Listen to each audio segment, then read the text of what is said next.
Okay. So we are going to start our class in precisely 2 minutes from now. Just waiting all your friends to join in.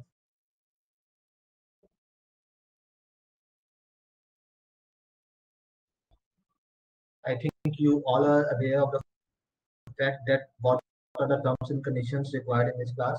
We all are going to have an alternate days class, and after each class, you will get your assignments. So all the students present in the class, please leave your email IDs in the WhatsApp group. Please send your email IDs in the WhatsApp group in which you will receive the assignments.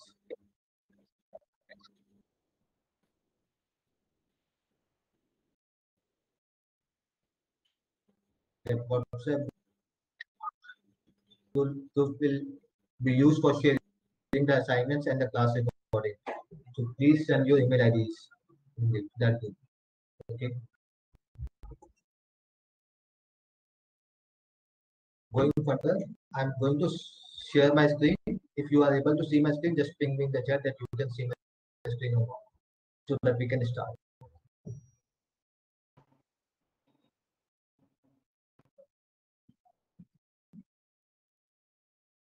Okay, so the first thing first, we are going to discuss about Python, and the most important thing about the Python is that all must have the same software. Okay, as we all know that Python is an open source and easy to use programming language. Okay, so I'm just going to share you the website from where you can download your Python software, the official software. Okay, so all you can see on my screen, this is a Python download 3.9.4, the official version of the Python, from where you can download your Python. I'm just sharing the link in the chat.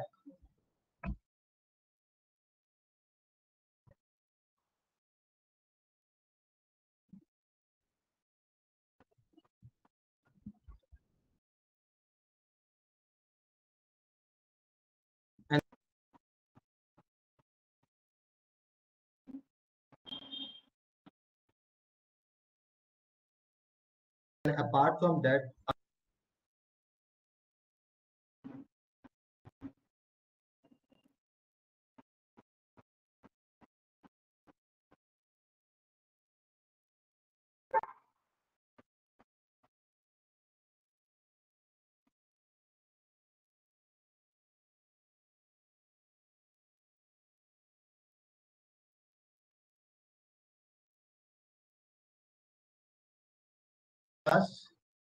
you can see my screen. Anyone with any type of doubt, you all can hear me and you all can see my screen.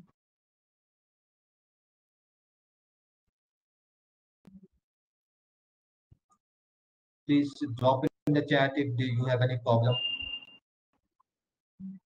Yes, you can see my screen. Okay, that's fine. So the first thing first, in Python, we are going to discuss about all the things required in the Python.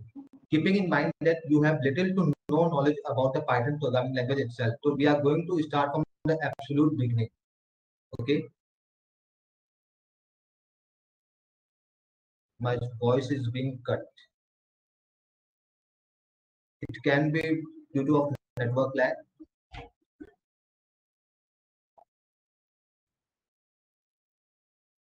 Voice is not clear. Is it clear now? Or is it still unclear? Is my voice clear now?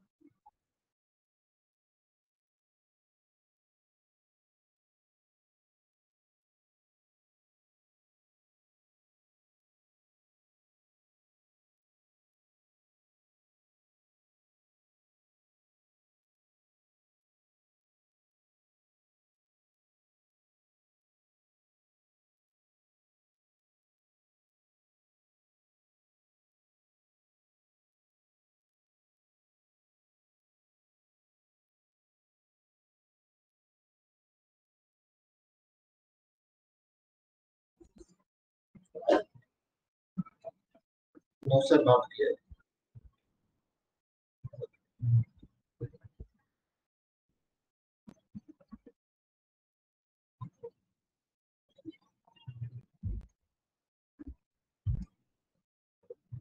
Okay, am I audible now?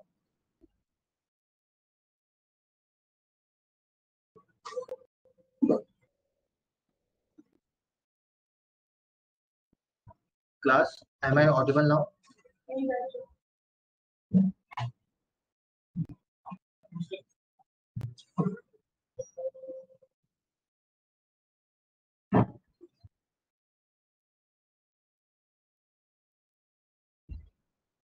Yes, sir. Okay. Yes. Thanks. Thanks for the confirmation. Let's start. So the first thing first, whenever you in any programming language you create a program, so the first thing we require is a variable. Okay. So variable is a thing which stores the value of anything. Okay. So if I compare Python with other programming languages, so in other programming language, whenever you create a variable, you have to first define the type of the variable which you are going to use. Like in if case if you want to save a number, then you have to define a type of int a. I hope you all can see my screen. Okay. So you have to define the type of the variable which you are going to use. So if you want to save integer numbers, then you have to write int. But in Python, it's not compulsory like that. Yes, yes, please. No clarity now.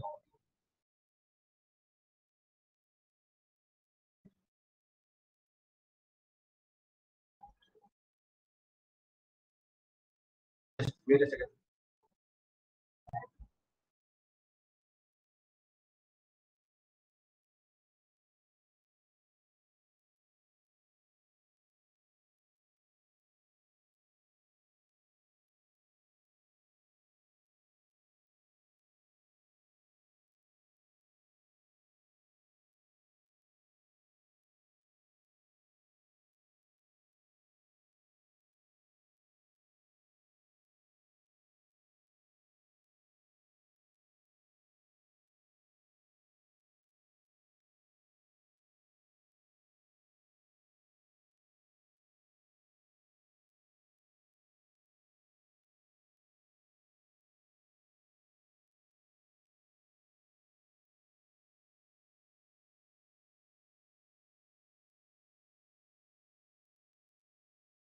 Okay, I think the audio should be clear now. So the first thing first we were discussing about is the variables.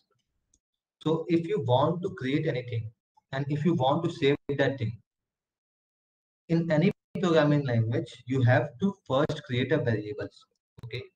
So the variables are the things which store different types of value. So the value can be anything.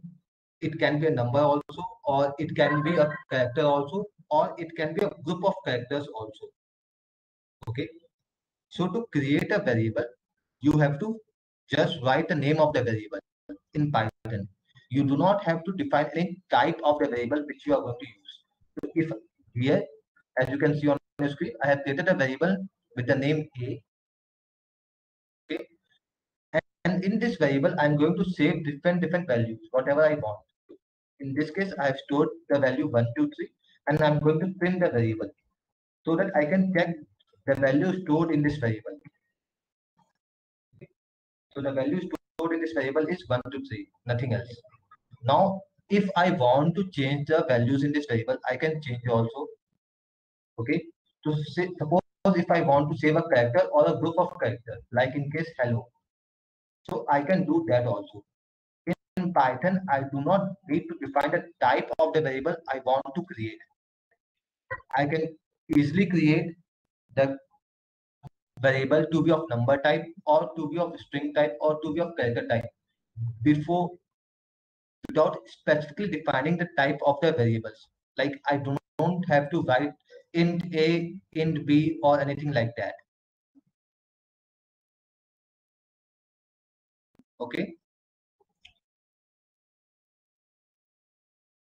Suppose if I give you an example, real life example, so you can consider a variable like a shopping cart. Okay, so whenever you goes in mall, you use the shopping cart. So in shopping cart, you also keep the eating items. You also keep your food. You also keep your shoes. You also keep your clothes. So no one in the shopping mall says you that please do not keep your food inside this trolley box. This trolley box is specifically for keeping clothes. Okay, no one says that. Okay, so you can consider your variables to be something like that only, in which you can save numbers also, in which you can save single characters also, or in which you can save a group of characters also. Okay, so there are certain rules regarding the creation of variables in Python. So we are going to see the rules one by one. So the first rule is that in Python you cannot create any variable with a number.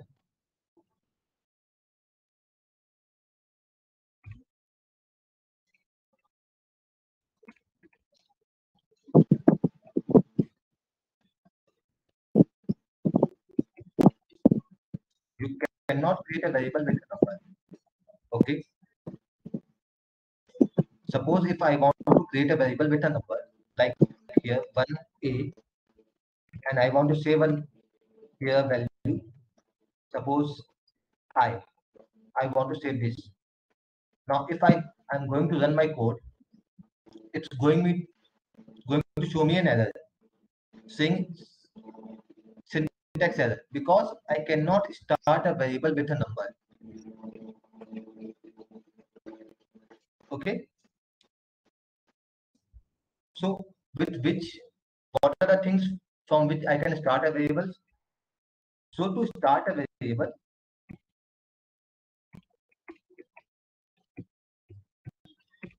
variable, I need to use either anything from capital A to capital Z, or anything from small a to small z. And the last thing is an underscore.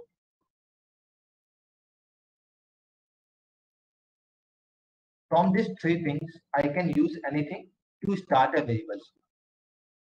Either I can use from capital A to capital Z, small a to small z, or the underscore symbol. These three are the only the valid inputs from which you can start a variable. Okay. Apart from these things, if you want to try anything else, you won't be able to start a variable, or you will be getting an error of any type.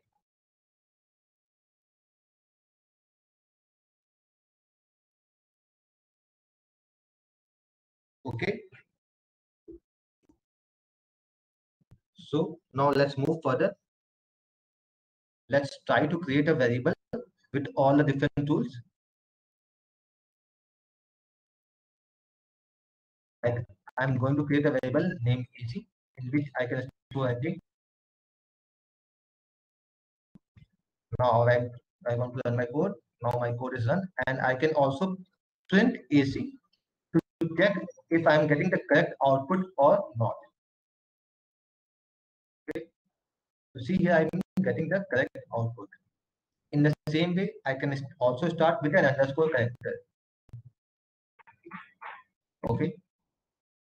So these are the variables or the characters which are allowed to start a variable.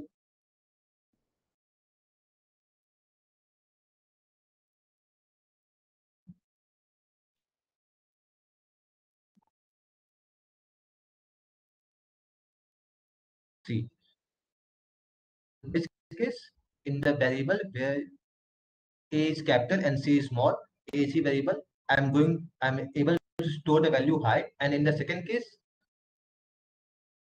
I'm able to start a variable with the underscore symbol, underscore small a and then small c. Now, after the first letter is capital A to capital Z or small a to small z or underscore, the second letter can be anything. The second letter either can be letters or a number also. Okay. So in second place, you can keep a number also. So it is not compulsory that we cannot keep a number in the variables. You can keep a number in the variables also. Like in this case, I'm going to create a new variable with the name A1. So because number is in the second place, I can create a variable like this also. Okay. Now I'm going to print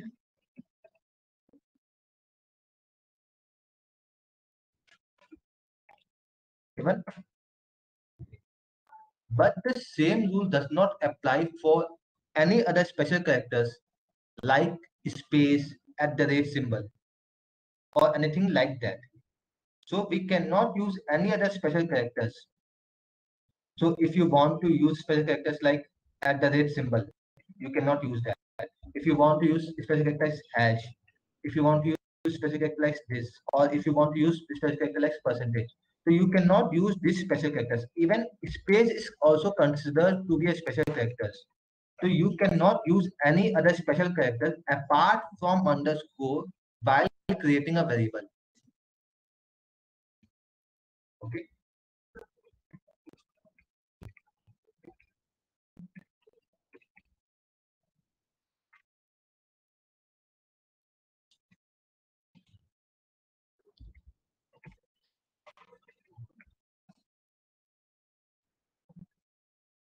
Apart from underscore, no special characters is allowed while creating a variable. Okay. Yes.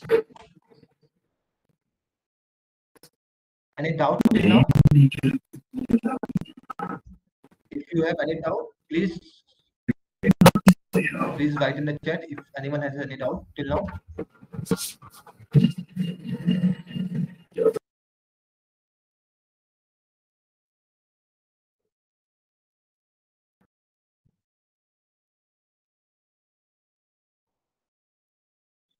If you have any doubt, please write in the chat. Or we can move further.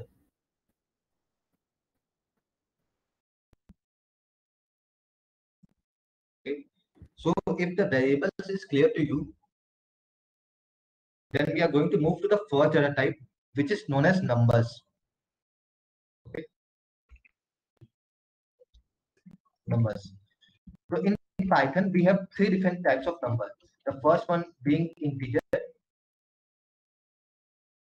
you all are familiar with what is integer. The second one being float,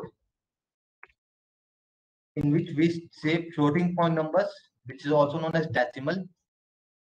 And the third form is complex.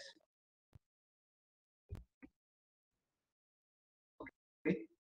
So these are the three different types of numbers allowed inside the Python. Okay.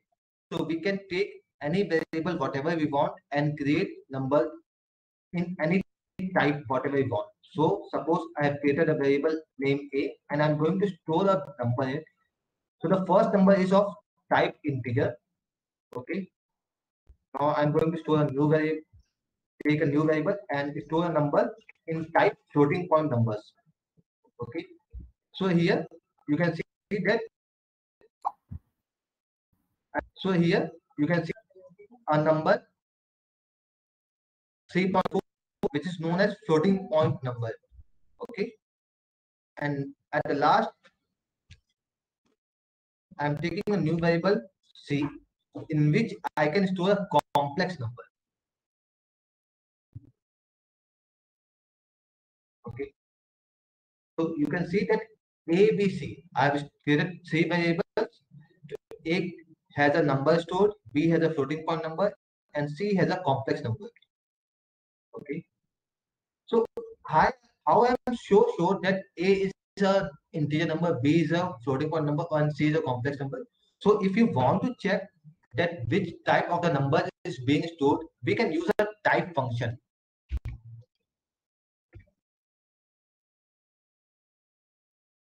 Type function. So the type function is going to give me the output of which type of values is stored in A, or which type of values is stored in B, and which type of values is stored in C. So what I'm going to do is I'm going to print all the type of A. Then again, I'm going to print type of B also and type of C also.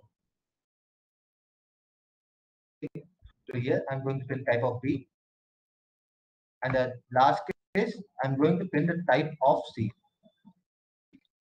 Okay. So in the first case, the number was of integer type, as you can see, class int. In the second case, the number was of floating type, as you can see, float. And the third case, the number was of complex type, as you can see, complex. Okay. So keep in mind that if you want to store a number in any variable, you can directly store a number. You don't have to do anything. Okay. And in numbers, now again we have one more thing, which is known as typecasting. So what this typecasting means is that we can change a number from one form to any other form. Like in this case, I'm just creating a new variable b, and I'm converting this floating point number into an integer number with the help of int variable. Okay, so this int is an inbuilt function with the help of which I can convert any type of number to an integer number. Okay, so b, the variable b was storing my floating point numbers. So now I've converted that b to a d, which is an integer number, and I'm going to print the value of b so that it is confirmed to you all that b is by far a integer. Okay, and I'm also going to print the type of b to get a complete confirmation. See, the b was 3, the value of b was 3.14. Now the value of b is, new value of b is 3, and the type of b is int, or you can say that integer. Okay, so we can convert an integer number to a floating point and a complex number.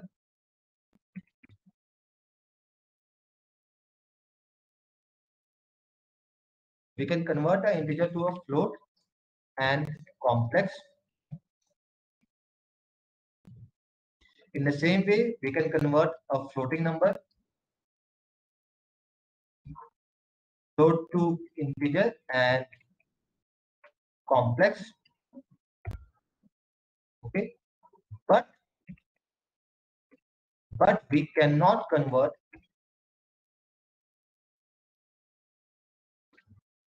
complex number.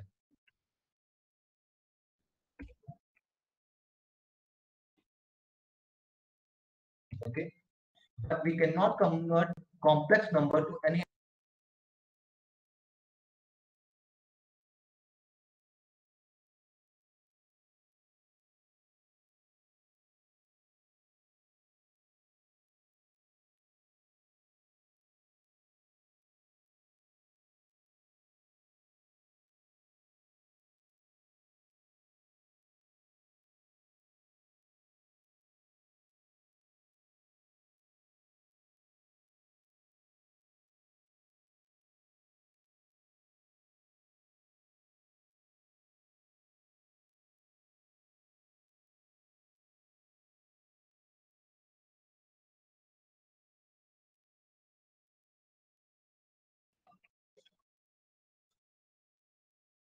Okay, cannot convert complex to float.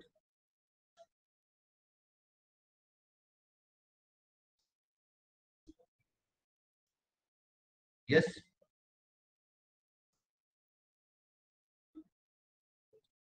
please ask if you have any doubt.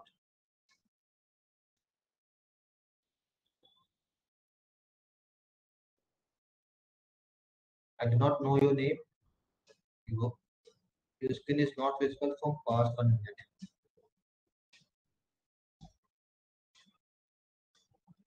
Is it visible now? Anyone else? If you are able to see my screen or not, please confirm.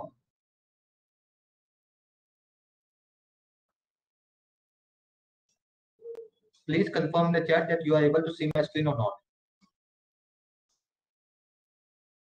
Visible now. No, okay, sir. Okay.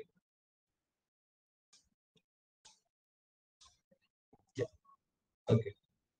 Thanks for the confirmation. So now we have done the first part of the Python programming language, which is known as numbers. Okay. So if you have any doubt regarding softwares, the first link which I have provided to you is to download the Python official software known as Python IDLE, Interactive Development Learning Environment. In this software only you have to do all your assignments.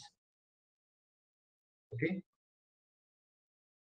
This is the official software in which you have to do all your assignments. Okay. When we are going to start the software, you are going to see this screen. Okay. All the code I have written, all the code till now I have written, you can write the same code here also. Okay. Like say a is equals to 2, and if I want to print a, I can do that also. Okay. All the code till now I have written, you can write in Python IDLE also. So whenever you save this Python IDLE file, okay, it automatically saves in .py format. Okay, which format? .py. This is the official extension of Python. .py. Like your document file has an extension of .doc. Your image file has an extension of .png, .jpeg, .jpg. So this is the official extension of Python file .py. Okay. And the second software which I'm using is inside Anaconda prompt is Jupyter Notebook. Okay. So if you save your file inside your Jupyter Notebook, it's saved in a different format known as IPYNB. IPYNB.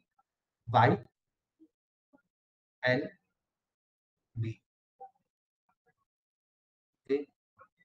So some of you may ask the question that why I'm not using the official software known as Python IDLE, but I'm using a third-party software known as Jupyter. Okay. So whenever you are going to use Python IDLE, you are going to see that we have some drawbacks of Python IDLE. Okay. That the drawbacks are like that we cannot write a multiple line code inside our Python. Suppose if I want to write a variable A and a variable B, so you can see that whenever I write my code, after each and every line, it automatically runs the code and gives me the prompt. Let me just magnify it so that you can see it clearly. Okay, see this three cursors. This is known as prompt. PROMPT prompt. So whenever we see this figure, we can say clearly that our Python is ready to take the next input, but it automatically runs after the first line. Okay, whenever you write a single line of code, it automatically runs after that line of code and takes the new input then. Okay, but what if I want to write multiple lines of code, or in the worst case, if I want to change this code? So you can see that I cannot change the code by code also. Okay. So for that condition, we have a different version. In that case, you have to click on file and then click on new file. So this will open a new window known as untitled. This window is called as command window or the editor window. The first window was the shell window and the second window is known as editor window. In this window, we can edit our line of code. We can edit our line of codes. Okay. Here I have given value of A as B as hello. Okay. I can write also multiple line of code and I can also edit my code. Okay. But whenever I try to run my code, this is my code. Now the value of variable A is 3 and the value of variable B is hello. And I want to run my code. So I will click on this run button. Run. Now, whenever I click on this run button, I have to save my file. Without saving my file, I cannot run my file. Okay, that's fine if I have only have to save the file.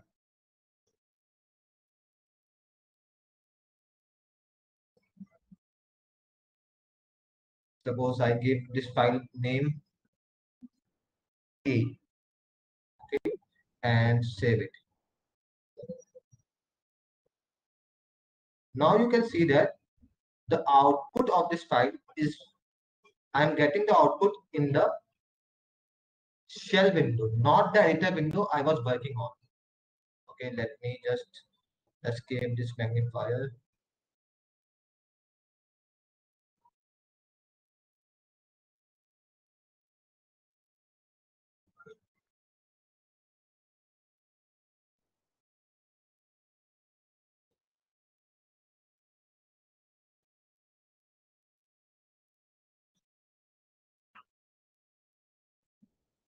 This is my magnifier. Just,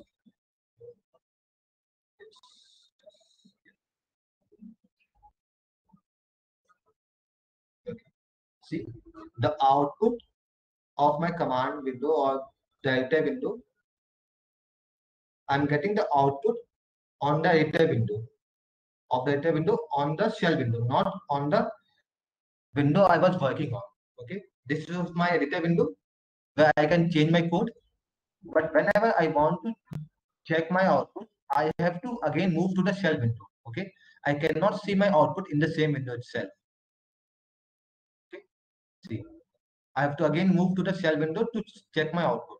So that's why, because of these two conditions or these two problems in the shell window or in the editor window, I prefer to use the Jupyter Notebook or the Anaconda software which I have downloaded, said you to download. I prefer to use that software so that we don't have any problem of this type. Okay. So the second software which I have told you to download is known as Anaconda Navigator. So it's basically a complete data science toolkit. Okay. It does not just only control or have one software, but it controls multiple software which are required for you to being a data scientist. Okay. It has different versions of multiple softwares which are used by or which are used by a data scientist. Okay. So you can use that software, and in particularly the one software which is present inside the Anaconda is Jupyter Notebook. Okay. So if we talk about Jupyter Notebook, so in Jupyter Notebook is particularly a software which is exactly like your copy, the notebook in which you work on. Okay. You can see that we have multiple software here. Okay. So whenever you click on the launch button of this Jupyter Notebook, so you are going to see a screen inside your web browser. Okay. You are going to see a screen like this inside your web browser. Okay. Where you will have all your folders inside your computer, whatever the folders you have all your folders. And if you want to create a new file, you have to just click on the new button here and click on Python 3. Okay. So whenever you click on Python 3, it will open a new file, untitled file for you. You can save this file with any name, whatever the name you want.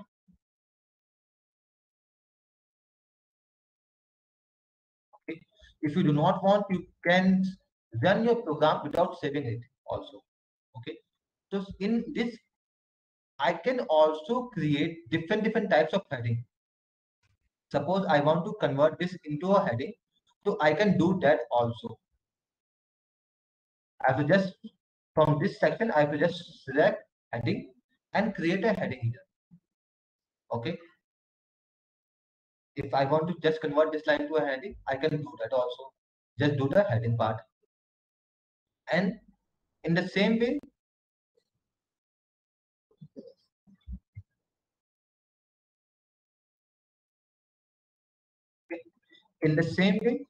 I can add multiple lines. I can add multiple lines. or if I want to move any line up and down, I can do that also. If I want to move any particular line up and down, I can do that also. Okay, and you have different options to save this file. Okay, you can download this file in different options, and if you want to save this file, you can save it, and this file will be shown. You will see this file inside your folder where you have created this file. So the name of the file was day1. I have created inside here. You can see that running a second ago. I have created this file 1 second ago, just a second ago, day1. Okay, so you can see that file inside your Jupyter notebook itself. And if you want, you can download this file as .py file also, the Python official format, or you can download this file as IPYNB also, or a PDF also, whatever the way you like, so that you can use it for revision purpose or for checking your code in the later section. Okay? So whatever the assignment will be given to you, you have to complete the assignment in one Jupyter notebook also, and you have to do the same assignment in IDLE also. IDLE also. You have to make .py file for each of the assignment. Okay, and you all know the format in which you have to save the file. The format is your college name, student name, and the day of the homework. In that particular format, you have to save your file. College name, student name, and the day.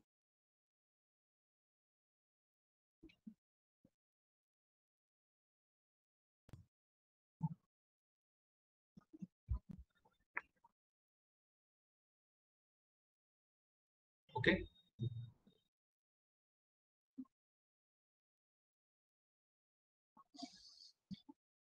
You have to convert a zip folder of that and mail me in the address provided at the end of the class. So I will provide you the mail address at the end of the class.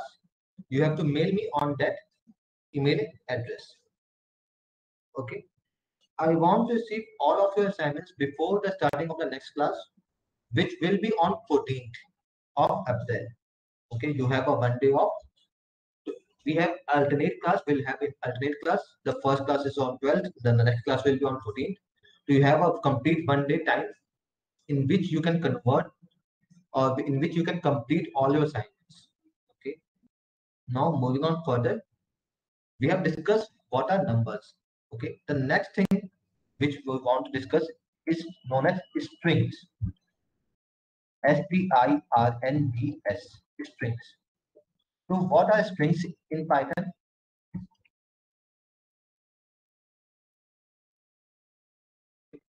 So strings is basically nothing else, just a form of storing characters or a group of characters. Okay, a single character does not have any type of existence in Python. Okay, so whenever you store a single character, that's also known as string, and whenever you store a group of characters, that is also known as a string inside Python. Okay, in Python, there is no difference between a single character or a group of characters. Okay, so keeping in mind, you have to, if you have to say this something in string format, you have to keep one thing in mind, that if you want to save something inside a string format, you have to either save it inside the double quotes, okay, or single quotes. Both are allowed inside a Python, and there is no difference between double quotes and single quotes inside Python. You can either store in single quotes or in double quotes. I hope all of you can see my screen.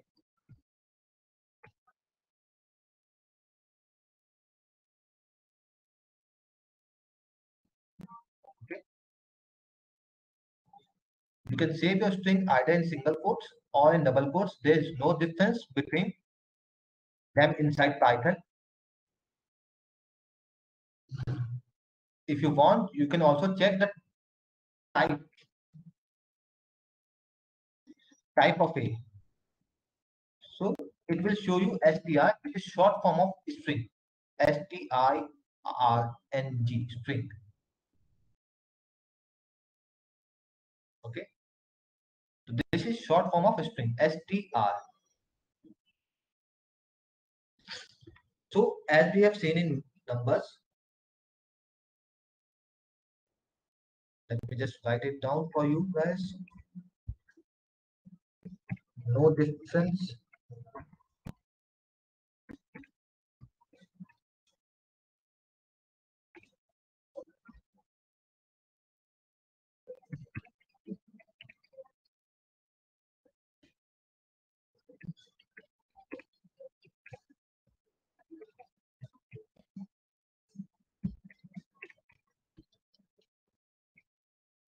No difference in single quotes and double quotes inside Python, both allowed.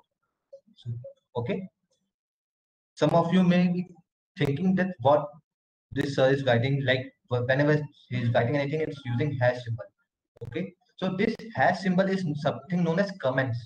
Okay. So whenever in Python you have to write comments, you have to use this hash symbol. So comments are the part of the program which are not executed or which are not run by the interpreter. Okay. So comments are the part of the program which are not run by the interpreter and are not used inside any logic of your program. So they are a part of your program which is used just for explanation and not used for logic.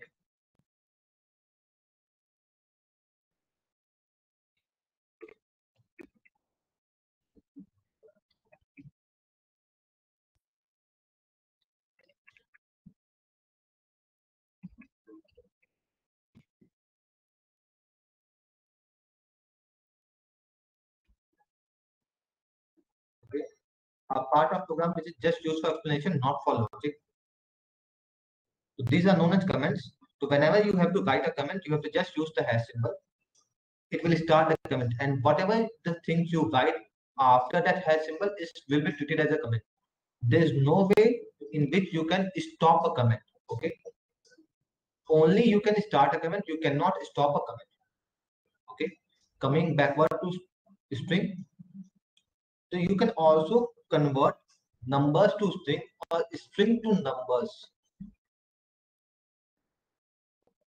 Okay.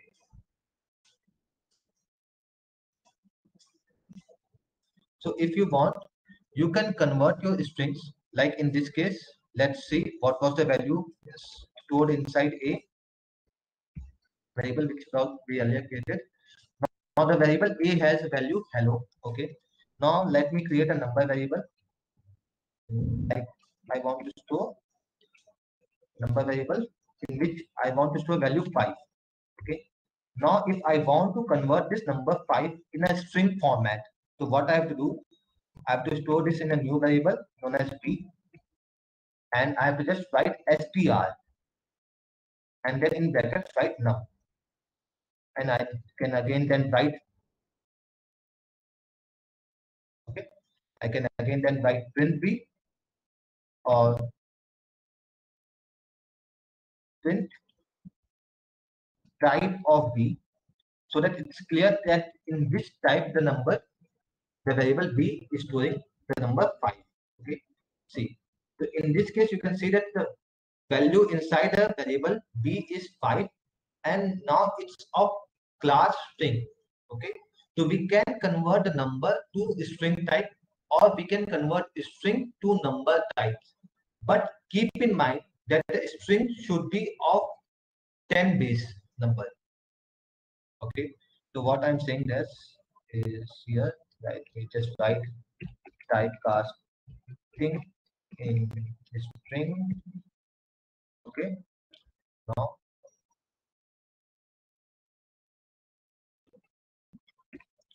for string to number,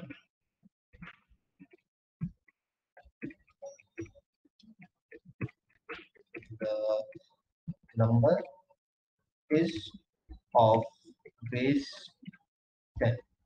Okay. So if you want to convert anything from string to number, you have to keep in mind that the number is of base 10. Okay. Means what I mean by that is, if I want to create this, convert this number 7 or 6 into a string format, I can do that. To convert this to a string, I have to write str, and then in bracket I have to write b. And if I run this code, you can see that the 7 is being converted to a string type, because now we can see quotations around 7. So we already know that whenever we have to write a string or we have to use a string, we have to always write quotations.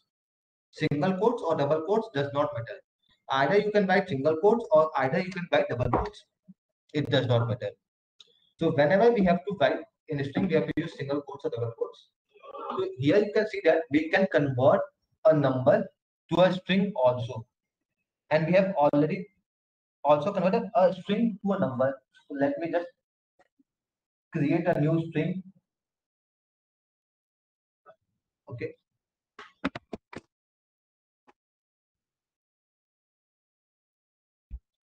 So my new string is, suppose this, I want to change this string to integer type, and writing the string directly here.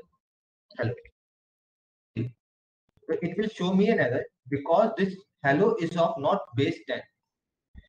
Invalid returns for int with base 10, because hello cannot be converted to an integer. Okay. If we want, we can convert a string which is of number type, which is of base 10, to an integer. Let me just print type of s. See, here the number 7 is currently of string type. If I want to change this number 7 to an integer type, I can do that. I can convert this number 7, which is currently of string type, to an integer type. See, if I want to save, I can save it in a variable also.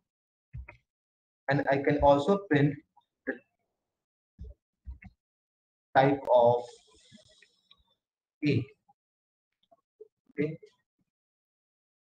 See, the type of a is now coming to be an integer. Earlier it was a string, and now it's coming to be an integer, because number 7 is of base 10. So any string which is of base 10, you can convert it into a number form or an integer form or a complex form. Okay. If I want, I can convert it into a complex form also. I just write here print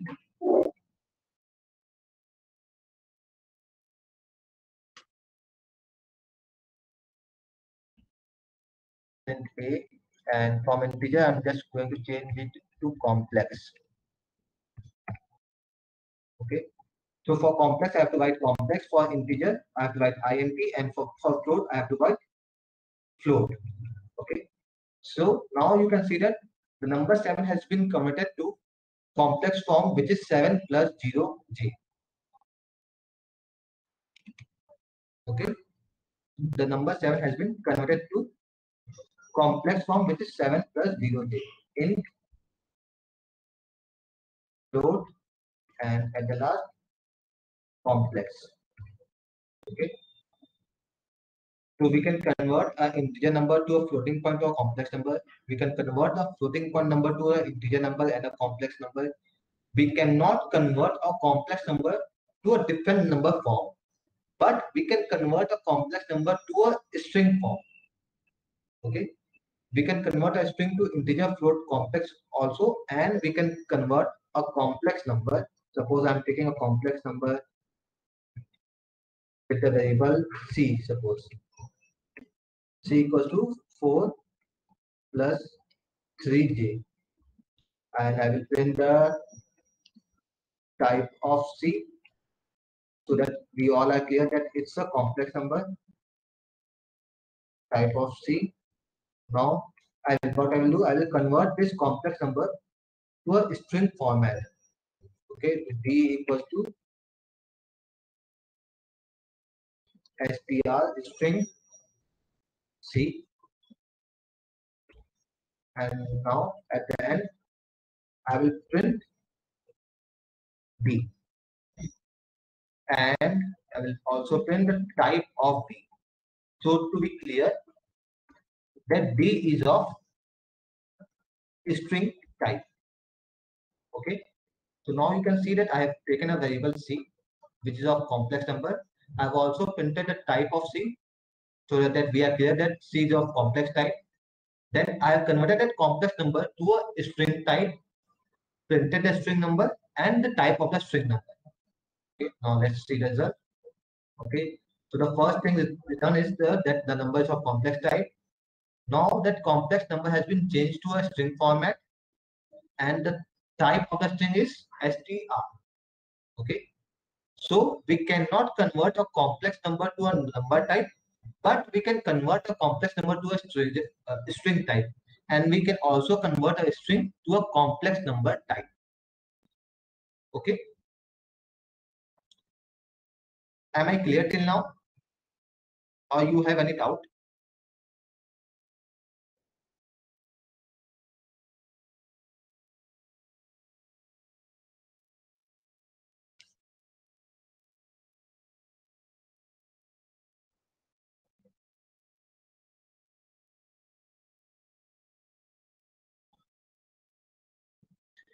If anyone has any type of doubt, please let me know in the chat section.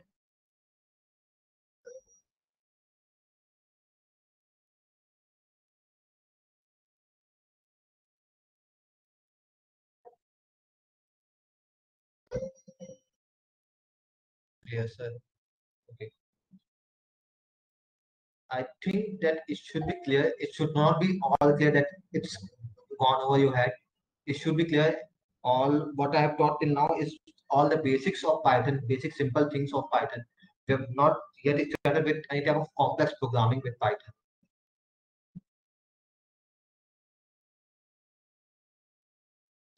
String once again. Okay. So the string is basically nothing else, but whenever we want to save a character like A to Z, capital A to capital Z or small a to small z, so the characters are known as string inside Python. Either you save a single character or you save a group of characters. Okay.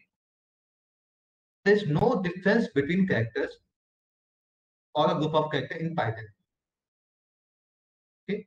So I can also create here a new character known as C, a variable known as C, in which I will store a single character which can be B. Okay. And I can print here. So whenever you write a string, whenever you write a string inside Python, you have to always keep in mind that the string should be written inside single quotes or double quotes. There is no difference between single quotes or double quotes, but you have to either use single quote or you have to use double quotes. Okay. So whenever you are going to use single quotes or double quotes, the string will automatically change its color. The string will automatically change its color. See, when I write hello, it's automatically changing color. If I'm not writing the quotes,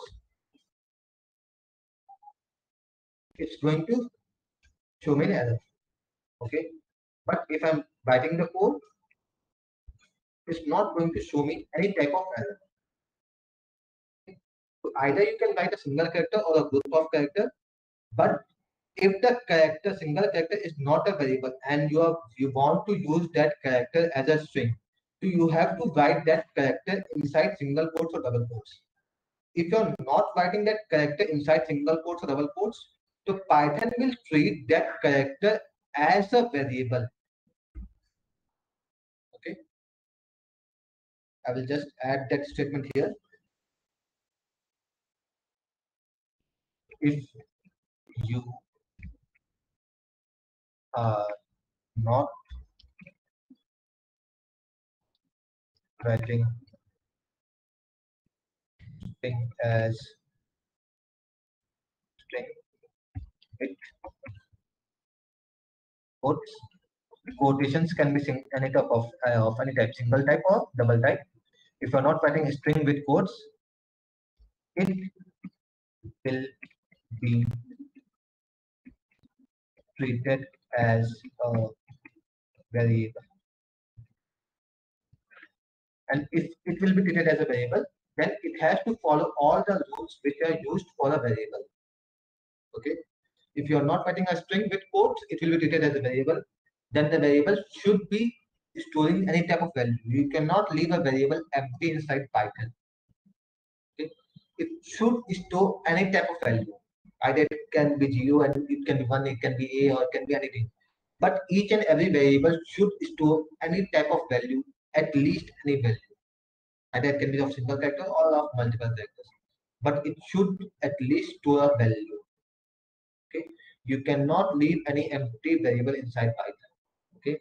And whenever you use characters, either single quotes or double quotes, with quotations, it is treated as a string. Without quotation, it's treated as a variable. Okay. To check that it's of string type or not, you can use this type function.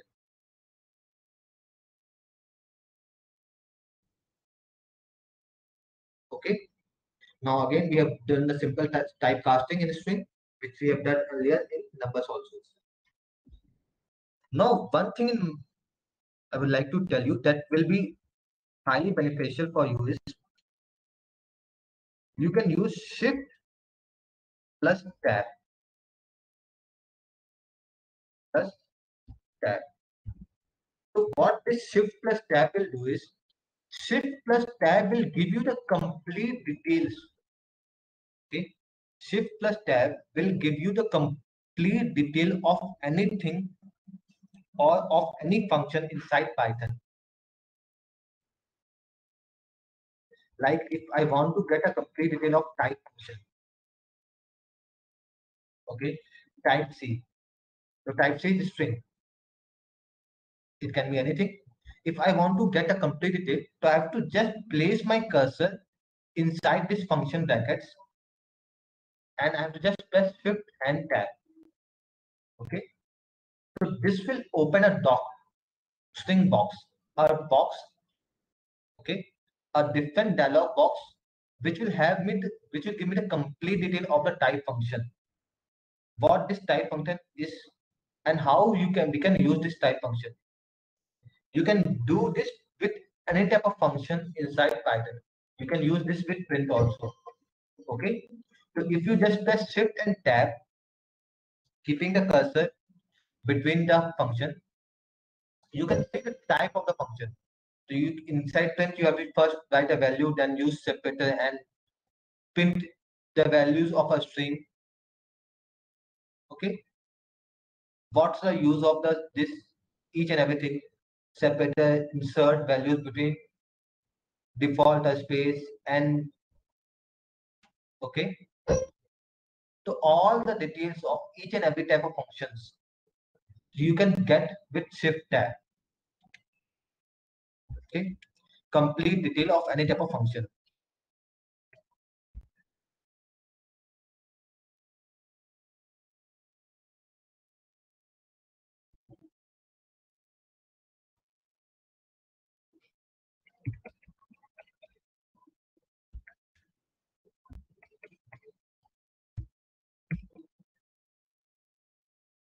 Complete detail of any type of function.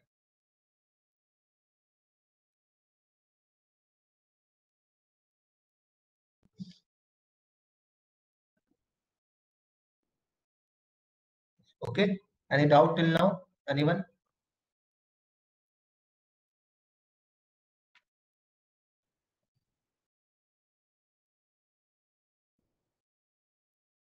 Any doubt to anyone till now? Please let me know in the chat.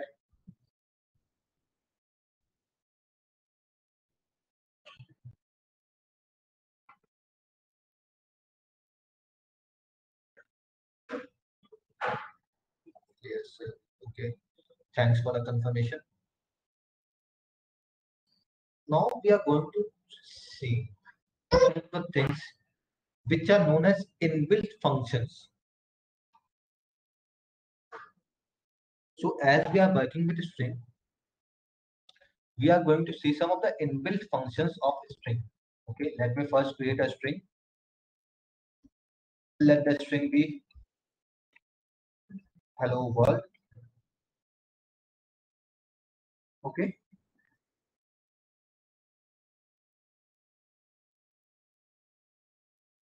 Okay. Let the first variable is hello. A, the variable A, which is storing the value hello. And now we have a different variable B. Okay. We have a different variable B, which is store the value world. Okay. Now, what if I do something like this? A plus B in the variable C, and I'm going to what? I'm going to print the variable C. Okay.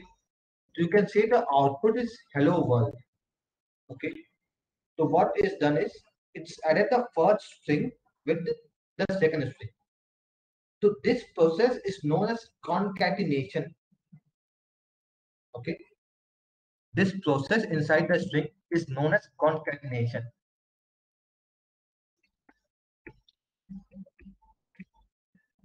Concatenation inside the string.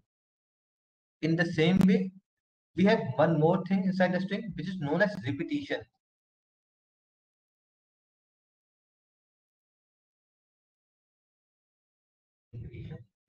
So we can repeat a string any n number of times, whatever we want. We have to just multiply that string that number of times. In this first case, I have typed written C into 5. So the value inside the C was hello world. Now this C hello world will be repeated 5 number of times. Okay, as you can see, hello world is repeated 5 number of times. First one, second one, third, fourth, and the last one, fifth. Okay, so the hello world is repeated 5 number of times. So this second type is known as repetition.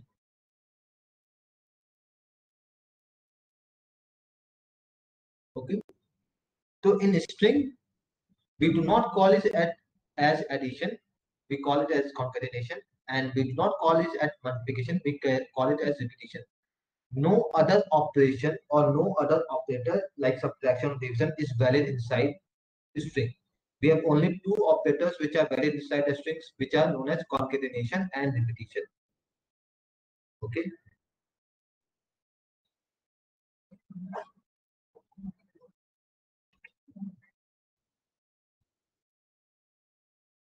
Now let's talking about operators. We all know or we all have worked on operators in our school days. Okay, we all have worked on operators. So can anyone in the chat tell me that what are the operators which you have used?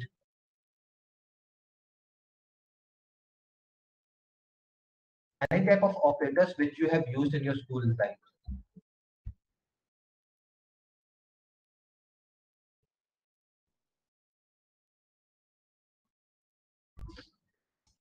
Arithmetic. Okay. So in arithmetic, you must have used the first operator known as addition. Okay. Then you must have used subtraction. Okay. Then you must have used multiplication. Okay. This starts of multiplication symbol inside any programming language. Then the third must be the division, fourth one. Now the fifth one must be percentage symbol. But this percentage inside any programming language is known as modulus.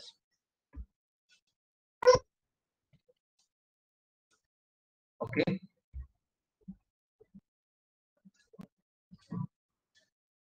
Now the next thing is power symbol. 2 to the power 3 or 2 to the power 4, whatever for the exponential. Okay. Exponential or power, whatever you want to call it. And the last thing which is only present inside of Python is known as floor division.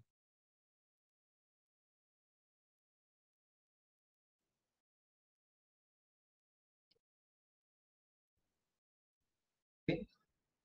Floor division gives us the quotient, only the integer part of the quotient, not the decimal part. Okay. Suppose I divide a number 5 by 2. So when I divide 5 and 2, I will get the quotient as 2 and the remainder as 1. So the floor division gives me only the integer part of the quotient, not the remainder part. Because it will be complete division will be 2.5, it will give me only the value 2. Okay. Let's try all this operation one by one. I've taken a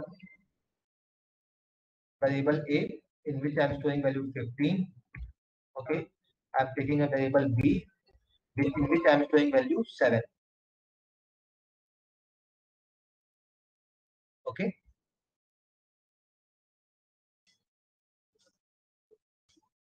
If you have any doubt, please let me know in the chat section. Now we'll do all the arithmetic operations one by one and we'll see how this works. Okay. I'm just going to print all of them. So the first one being A plus B. Okay. The second one being A minus B, which is your subtraction. Okay. The third one being your percentage symbol, or percentage, I'm saying it's multiplication symbol. The third one is your multiplication. Okay. Now moving on further.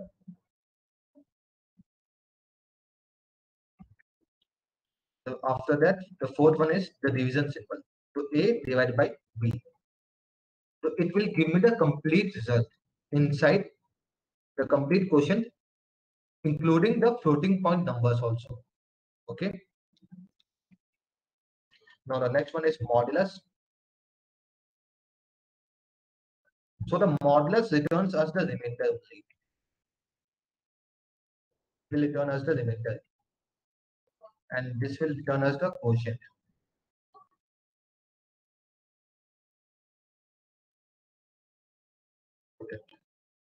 Okay.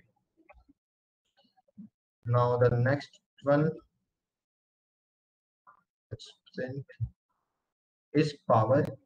So A key or A to raised to the power B. Okay. And the last one is the floor division, which will return only the integer part of this quotient.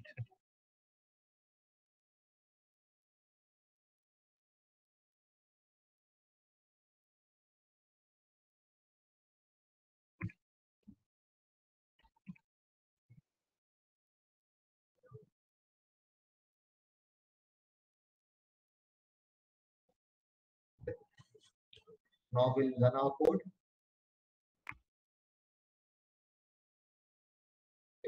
So we can see all the things. A plus 2, 15 plus 7 is 22. Then subtraction, then multiplication, then division. In C, we can get the complete quotient 2.14 and all that. Okay. In the when we do A modulus B, it will return as the remainder, which is 1. Okay. Because 7 to the 14 and 1 will be the remainder. Then in the second last case, it's giving us a power 15 raised to power 7. And then last case, it's giving us the quotient only the integer part. See, here you are getting 2.147. Here you are getting only the 2, which is only the integer part of that program. Okay. So we have different types of operator present inside our Python programming language. The first one being the arithmetic. Okay. The second one being the assignment operator, which we have already used.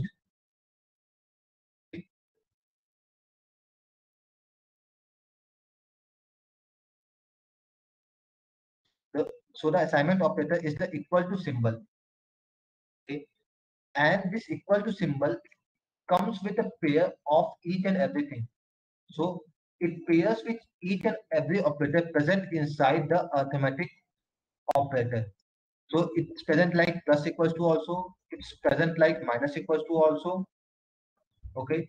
It also is present like multiplication equals to. Okay. It's also present like division equals to. Okay. Division equals to. Now again, it's also present like power equals to. Okay. Then it's also present with floor division equals to. So it comes with the assignment operator is only this equal to symbol, but it comes with each and every assignment operator. Okay, so we'll do all that one by one. Okay, the first being, let's assign a value to our new variable. Here, let me take variable day1. Day1 is my new variable, and I have assigned the value here 2. So this is my assignment operator. Okay, normal simple use of equal to symbol is known as assignment operator. Okay,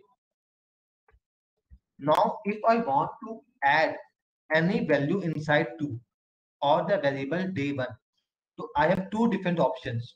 Okay, so the first option being a1 equals to a1 plus 2.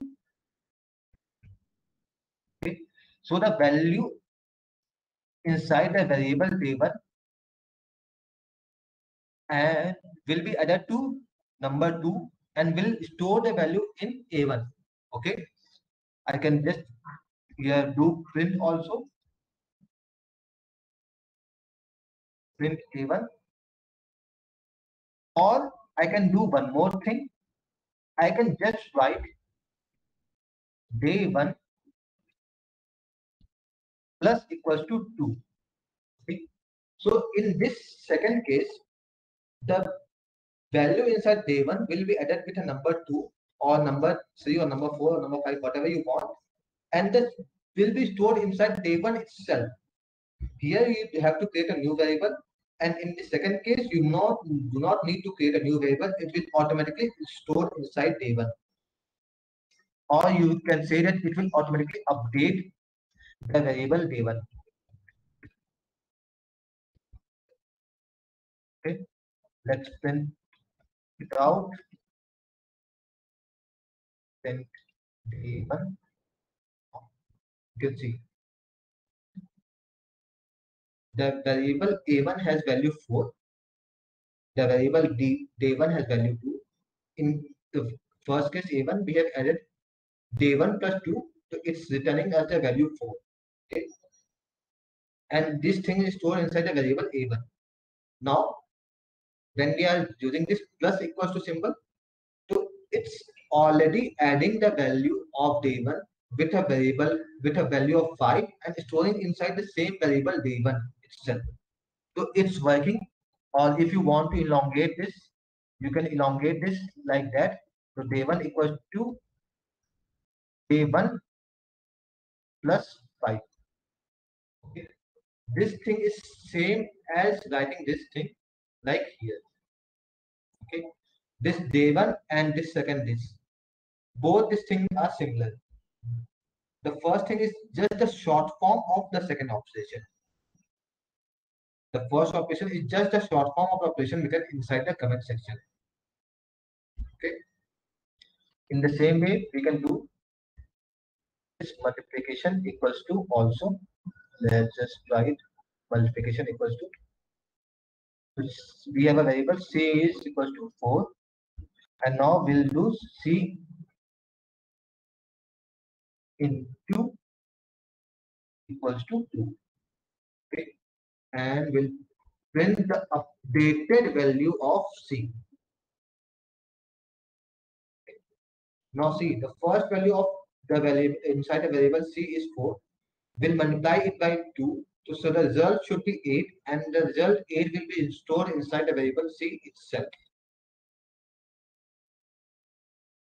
Okay, if you elongate this line, it will give you operation like c equals to c into 2. So you, in the short way you can write it here like this, or in the long way you can write in like this format also. Okay,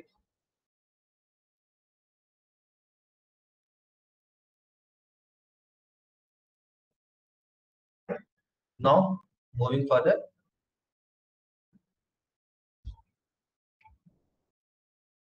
The third operator which we are going to use, or the most important operator, is comparison operator. Okay, in which we compare different options. Okay, so the first operator inside a comparison operator is equal to symbol. Okay, this double equal to symbol is used to compare the two values if both the values are equal or not. Okay. After that, we have symbol of not equal to, which is exclamation mark, and equal to symbol.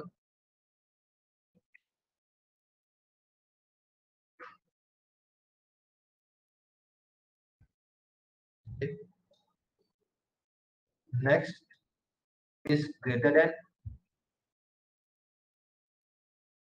You must have used this in your school time or in your school days. The next one is less than, and the next one is greater than equal to, and the last one is less than equal to. So these are the comparison operators present.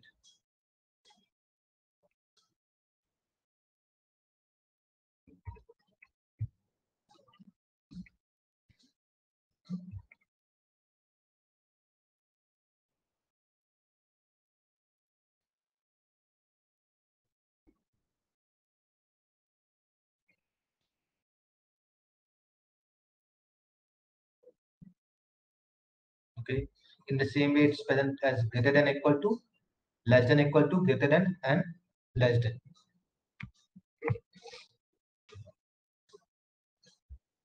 So the first operator and the second operator both are returning the arithmetic values, or you can say the output is in number form. But whenever you are going to use the comparison operator, okay, whenever you are going to use a comparison operator, you are going to get the result in Boolean form. Okay, so the result will be either true or false.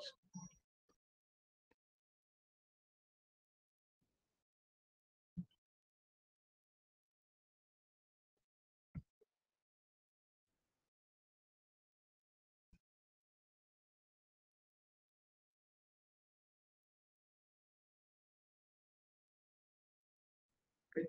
The result will be either true or false.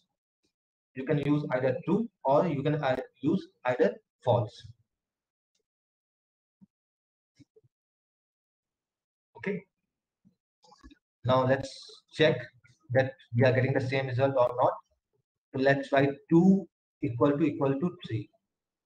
Okay, it's giving result false. Okay. Now if I write 2 not equal to 4, so it will give us return result 2. If I write 5 is greater than 3, it will give me result 2. Okay. If I write 5 less than 5, it will return me the false. But if I write 5 less than equal to 5, it will give me the result 2. Okay? So these are the basic comparison operators which you have used in your school life and which you are going to use inside the Python also. I don't think you have any type of doubt till now.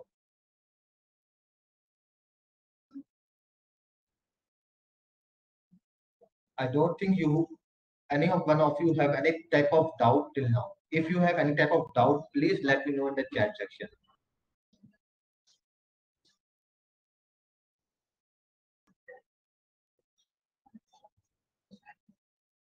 Yes, sir. Shiva, Balaj, thanks for your reply.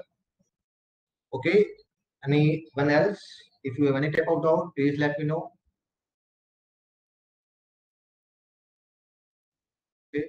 So we have done comparison operator, we have done assignment operator, we have done arithmetic operator.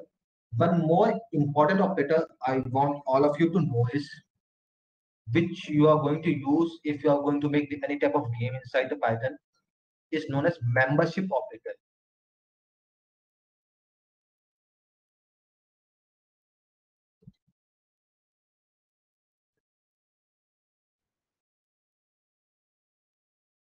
So inside membership, we have two options, either to use in, or you can also use not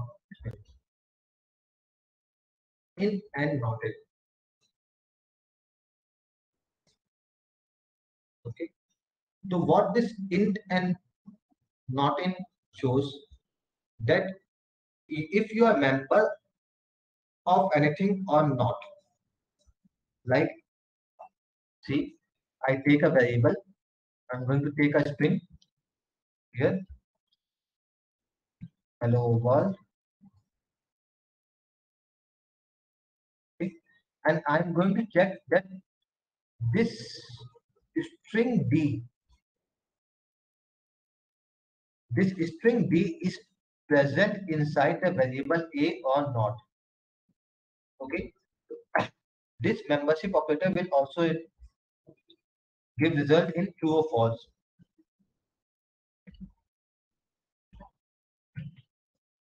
It will also return logical result, true or false. So if D is present inside A, it will give me true. And if I write any variable which is not present inside A, let's suppose I write S,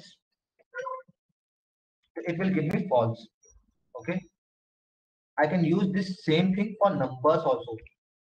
It's not only for variables or integers or characters.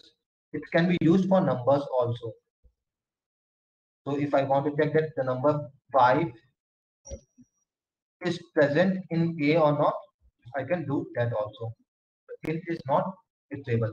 So I have to convert this into a string type and then I can check it. Okay. So the membership operator is something like you in the family, you check that you are part of a family or not. So if you want to check that you are part of family or not, if you have any type of condition in which you want to check any particular number or any particular character, which is a part of anything or not, so we can use this membership operator.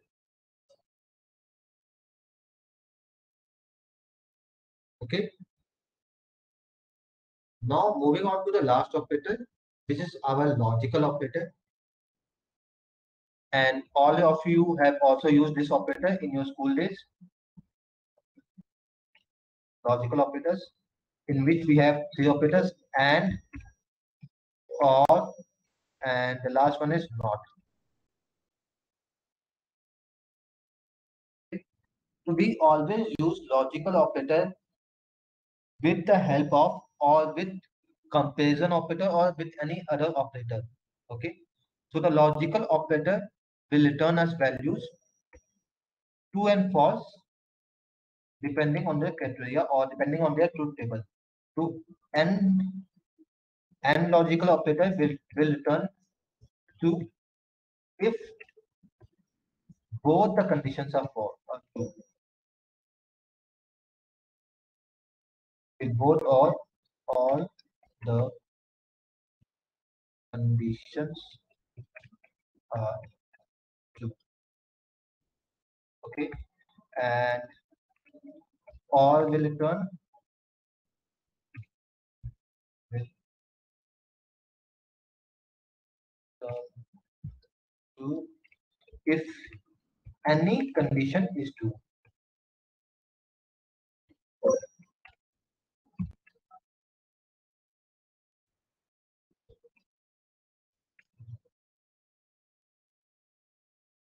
And will return true if all the conditions are true, and all will return true if any condition is true. Okay, vice versa, you can do that. And in the last case, not, it's just a complement.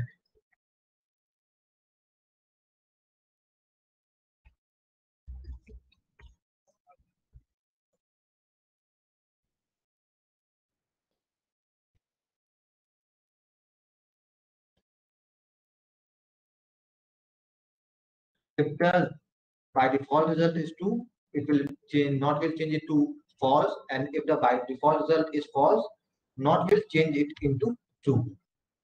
Okay. Not basically just do the opposite or just will work with the complement form.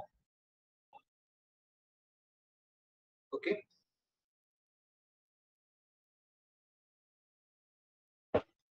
Let's now move further and see the examples of it. Let's suppose I have taken my first variable, 2 is greater than 3 and 3 is less than 6. So in this case, my one operator is true and the other one is false. So it's giving me false because and will return true if only the both of the conditions are true.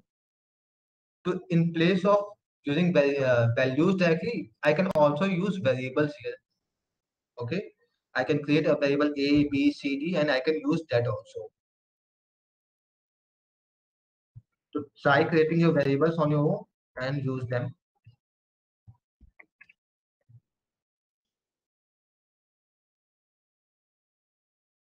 Okay. So in this case, both the conditions are true. 2 is less than 3. This is 2. 6 is less than 7. This is 2. Then the AND will return us 2. So AND and OR is the only condition where you can check more than one condition in one single line. Okay. With comparison operator, you can check only one condition. Okay. You can check only one condition with the help of comparison operator. But if you want to check more than one condition at a particular time or at a single time, then you have to use either AND or OR operator. Okay. In the same case, if I use the OR operator in the first statement, it will return me true. Okay. Because for OR, if only single condition is true, then it will return me true. Okay. If any of the condition is true, it will return me true. And not is just the opposite case of the output. Okay. Suppose if the output of 2 greater than 5 is false and I present a not statement. Okay. I present a not statement with this 2 greater than 5 symbol. It will give me output true. Okay. It will just reverse the output. If the output is coming as true, it will change it to false. And if the output is coming as false, it will change it to true.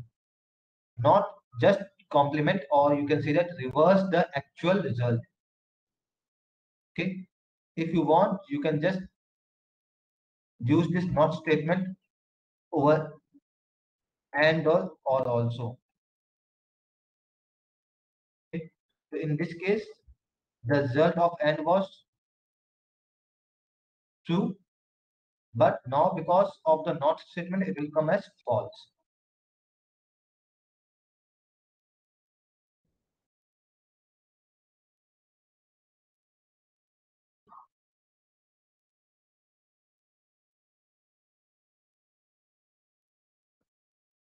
Okay. Because of the not statement, it's coming as false.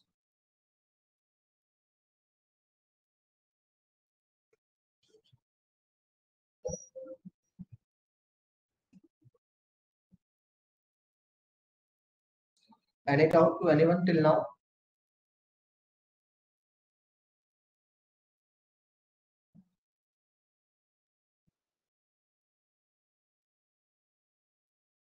Any doubt to anyone till now? Please let me know in the chat section. Do not worry, I will give you this complete code of today, whatever we have done. I will give you this complete code in a PDF format so that you can have a complete look over it again. And you please do a revision of this. Please try to do all this code by yourself.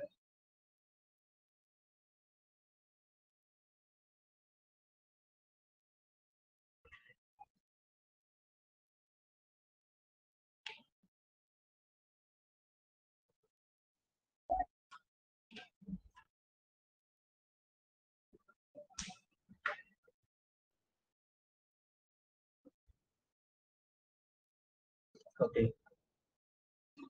If it's clear, then we'll proceed further. Now, till now, what we have seen is whenever we want to store a value, we always need to provide that value. But what if we want to take the value from any other user?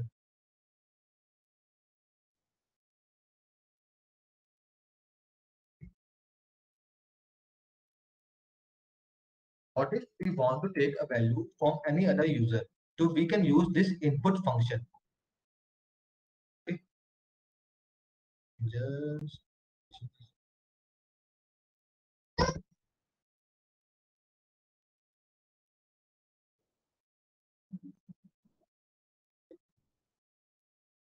to input function, with the help of input function, we can take input from the user.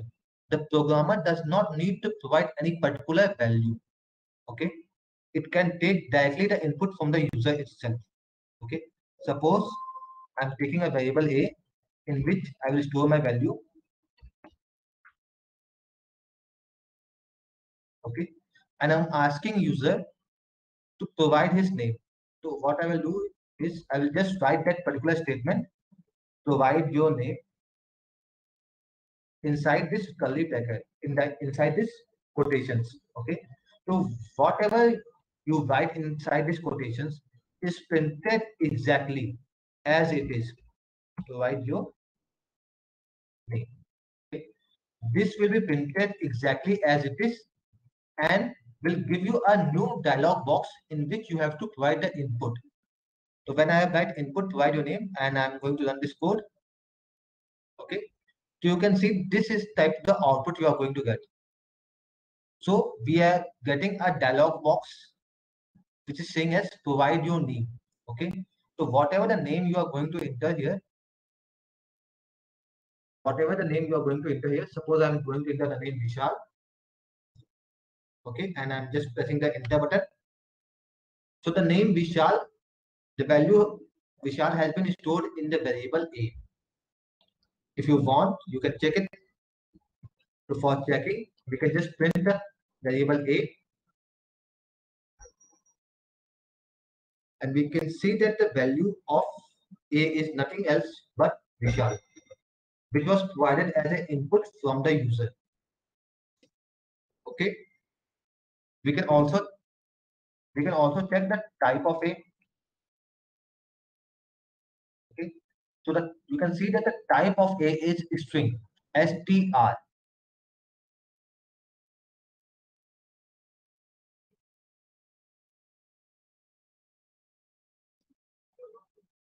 Okay. Type of A is nothing else but string, str. Okay. So the default type of input, whatever you use from the input function, whenever you are going to use the input function, the default type is always a string. Okay. The default type is always a string. So what if I want to get a number? Okay. What if I want to get an input in form of a number? So still, suppose I'm entering number 4, and if I want to check,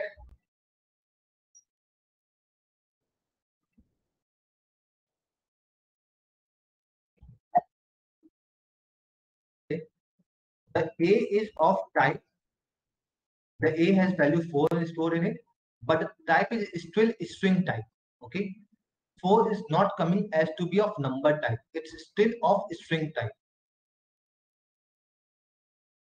Yeah, typecasting. Very true. So what we can do is we can do the typecasting of A, or we can do the typecasting of input at itself. Okay. So we can do just the typecasting at this same place here, or we can do the typecasting of A here also. Okay. So if we are doing typecasting here at the same place, we have to just start a bracket and close a bracket. Now, whenever we are going to provide a number like 4 again, or let's suppose 8. Okay. Now I'm going to check print 8. It's giving me the value 8, and the type is of integer type. So I hope I'm clear till now.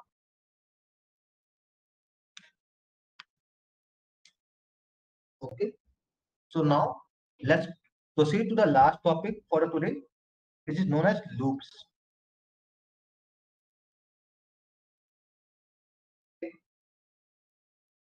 So what we are going to do inside loops is we are going to create different types of program. Okay. The main Python starts from the loops itself. You have to create different types of program. Okay. So the first thing inside the loops is the conditional statement.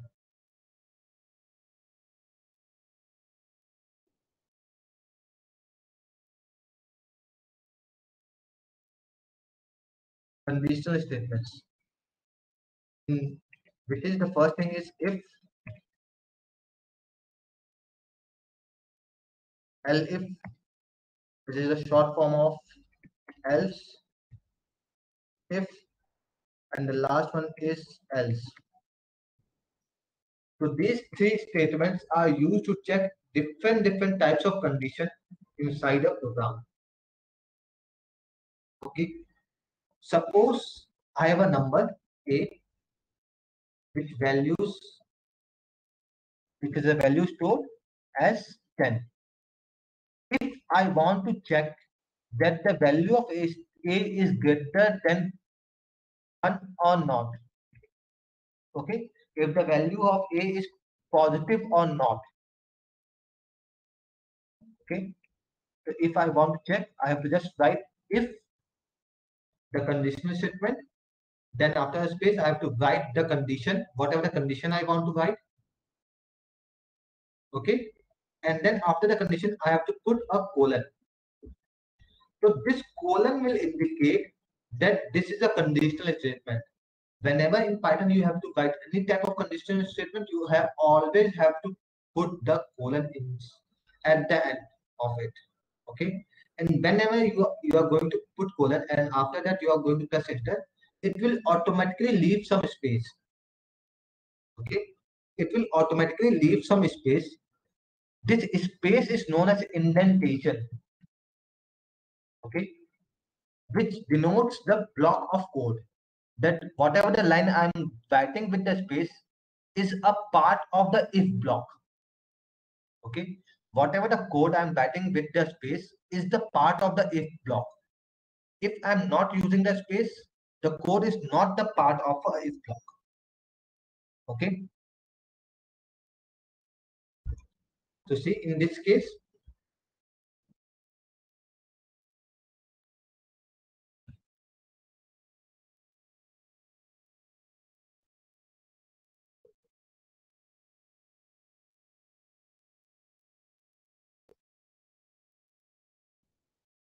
space known as indentation. Okay, and by default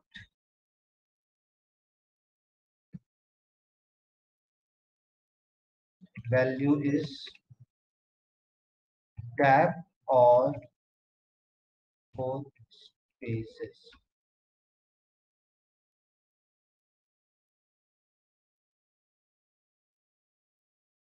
The default value is tab or 4 spaces. Okay. If you want to check, you can check also 1, 2, 3, and 4.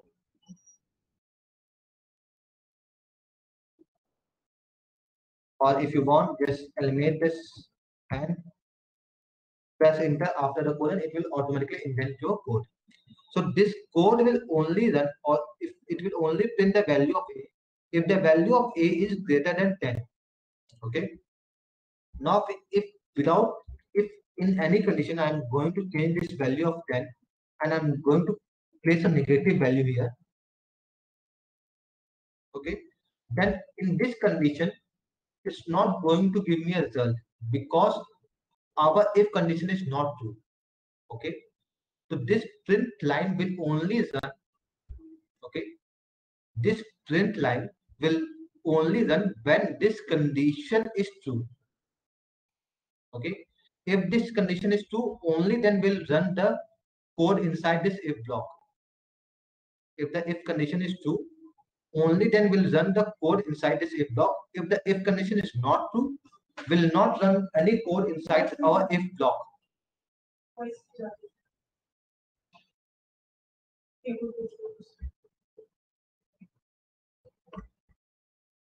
Okay, you all can hear my voice or not?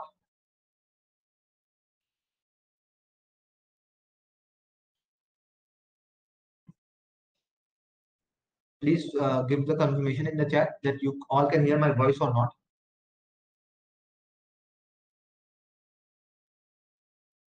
Yes, thanks for the confirmation. So,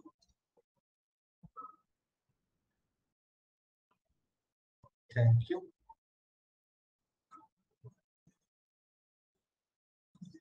So in this case, we are only getting the output when our condition is true. Okay. And if you write anything without this intent block, without this space, if you write anything, that thing will not be the part of your if block. And whether your if condition is true or not, whether your if condition is true or not, it will automatically give us the result. If the if condition is true, it will also show the result. If the if condition is not true, it will also show the result. But if in any case you give the indentation here also, then after giving the indentation, it becomes a part of the if block. Okay. With the help of the indentation, it's become a part of the if block and it will only show the result if the if condition is true. Okay. It will only show the result if the if condition is true. If the if condition is not true, we are not going to get the result. Okay. So to write the if, you have to keep in mind that you have to use the if condition. If is okay, you have to write if, then you have to write the condition, and after that condition you have to write colon. You in any other programming language, if C or C++ or anything you have learned used earlier, you must have known that if inside this conditional statement we have to use the brackets, opening and closing of curly brackets we have used. But in Python we do not need to use any type of such type of brackets. We can see our coding or we can run loops without the use of any type of bracket. Okay, so now let's make a program. So this program is something which will check that if our value is positive or negative. Now let's make a program which will check that if our value is even or odd. Okay,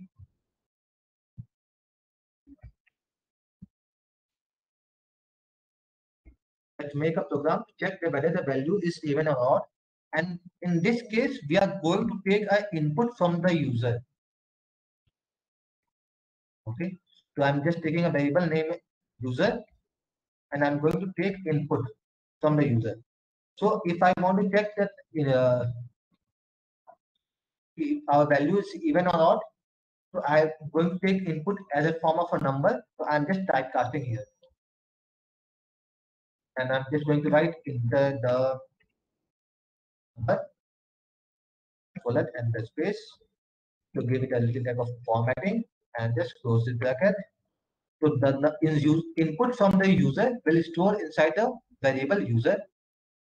Now I'm going to just write if condition, if user, and to check that the number is even or odd, I'm just going to divide it by 2 and check if the remainder is equals to 0 or not. Okay, if the remainder is equals to 0, then my number is even.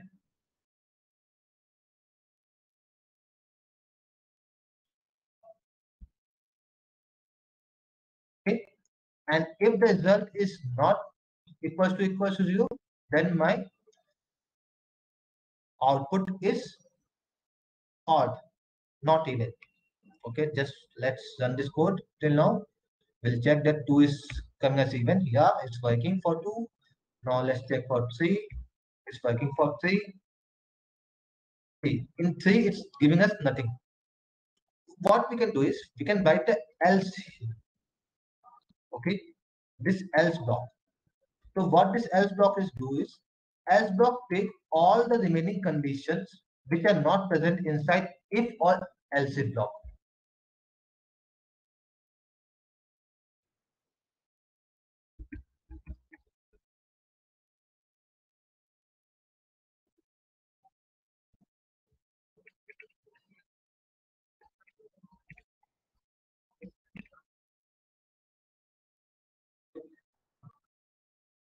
It will take all the conditions, remaining conditions which are not present inside the if block or any type of else if block. Okay, so inside this else block will write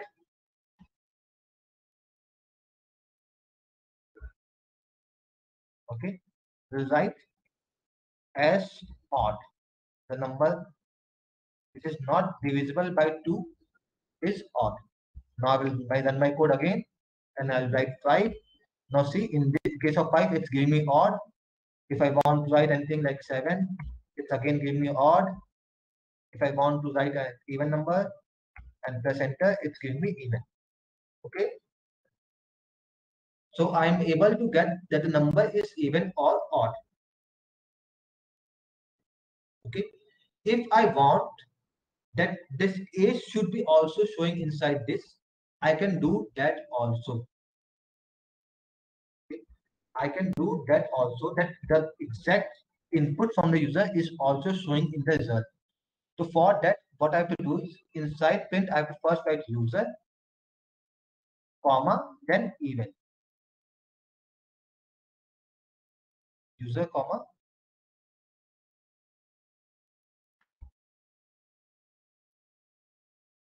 is even. Okay, and in the same way, you have to just write the user, comma, and inside the quotations is odd. Okay, now when I'm going to run this, it's going to result that 4 is even. And when I'm going to run it again and check the result with 5, it's going to give me the result that 5 is out. Okay, so if you want to print the values inside a variable, you have to just write that variable inside the print function, put a comma, and then you can write any statement, whatever you want. And then if you want to write multiple variables, you can just again put a comma and write again the variable, and then again you can write a string. Okay, so this format continues, and you can use write any of the variable or any of the values, whatever you want in this way. Okay, now to avoid any type of logical errors, I suggest to use only one if and else condition in one level of program.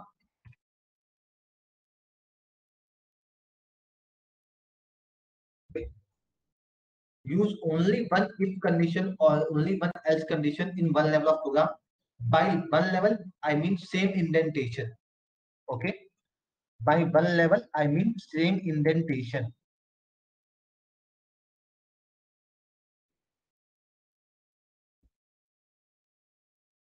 Same indentation. Okay. And if you have to write multiple conditions, okay, so you can use else if condition.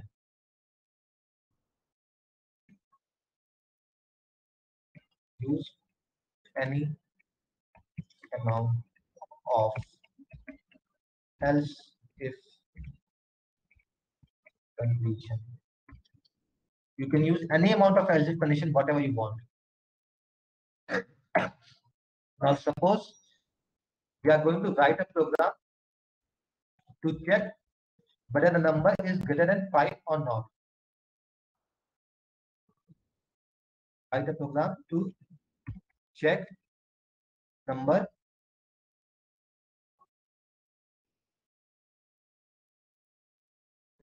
greater than 5. Okay. Now in this case, again we are going to take input from the user.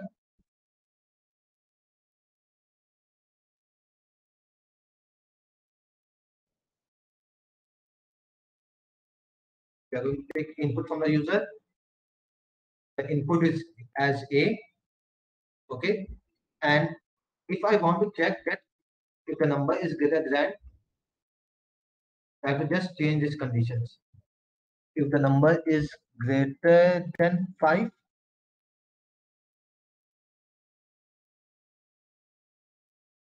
have to just write here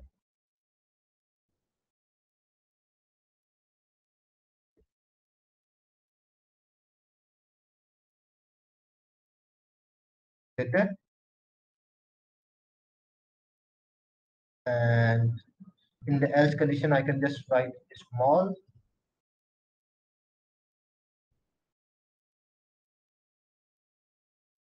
Okay.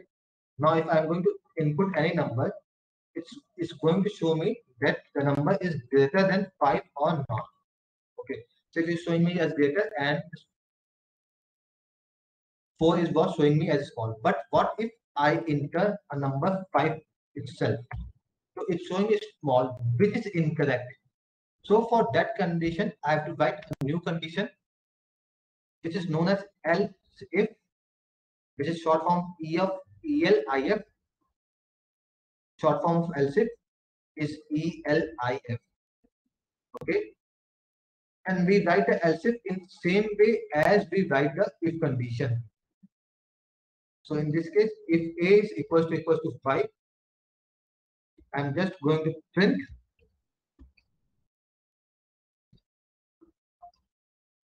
equal.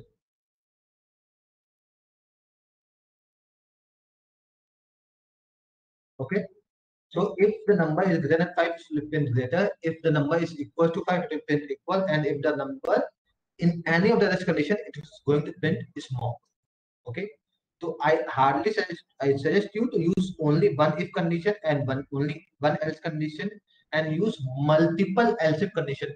Any amount of else if condition, whatever you want. Okay. Now if I insert 5, it's showing me equal. So why I'm saying that use only one if condition? Because all the if conditions have same priority. I do not want my code to run or to get executed or to get hanged at a particular point. So how this code will run is, it will run the below code only if this condition is false. Only if this condition is false. If this condition is true, this will run this code and it will go to the end of the program directly. Okay. If this condition is true, if condition, then it will go to the end of the program directly.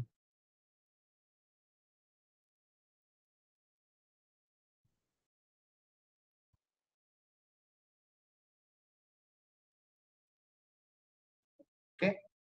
I'm just writing here EOP. So to make you clear that EOP is our end of program. Okay.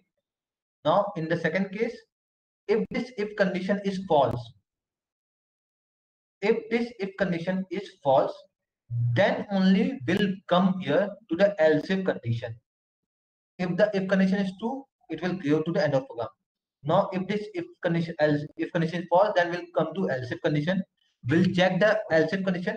If the else if condition is true, we'll again do the printing part or whatever the part of else if condition, and then we'll again go to the end of program. Will not check all the other remaining conditions. Will not check all the remaining conditions if this else if condition is true. Now again it will go to the remaining part only and only if this else if condition or the remaining conditions are false. Then only we are going to run this else condition. Okay. Then only we are going to run this else condition, and you will always see that the else condition is always at the end of the program. Okay, the else condition is always at the end of the program, because else takes all the remaining conditions which are not given in if and else if. We can write any amount of else if, whatever that we want. Okay, I hope we all are clear till now.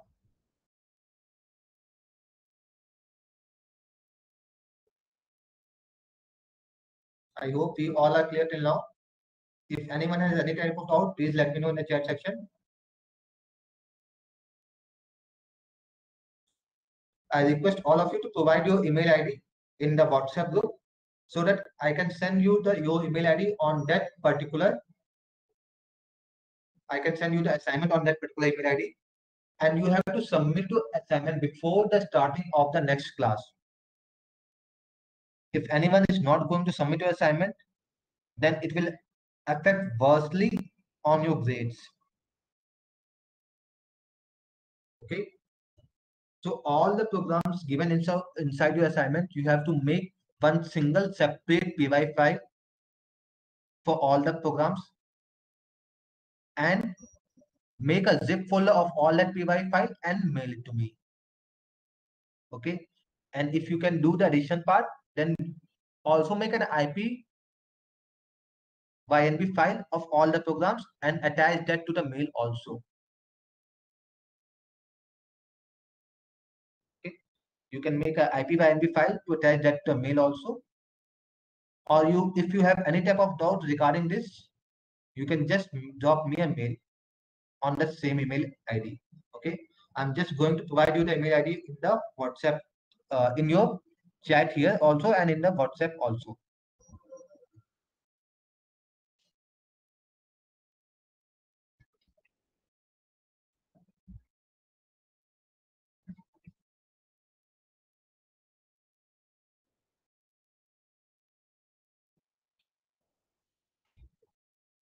Okay.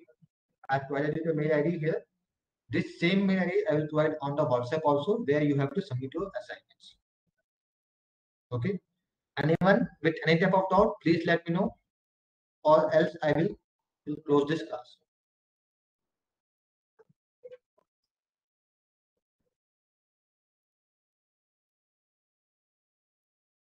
If anyone has any type of doubt, please let me know, or else I will close this class.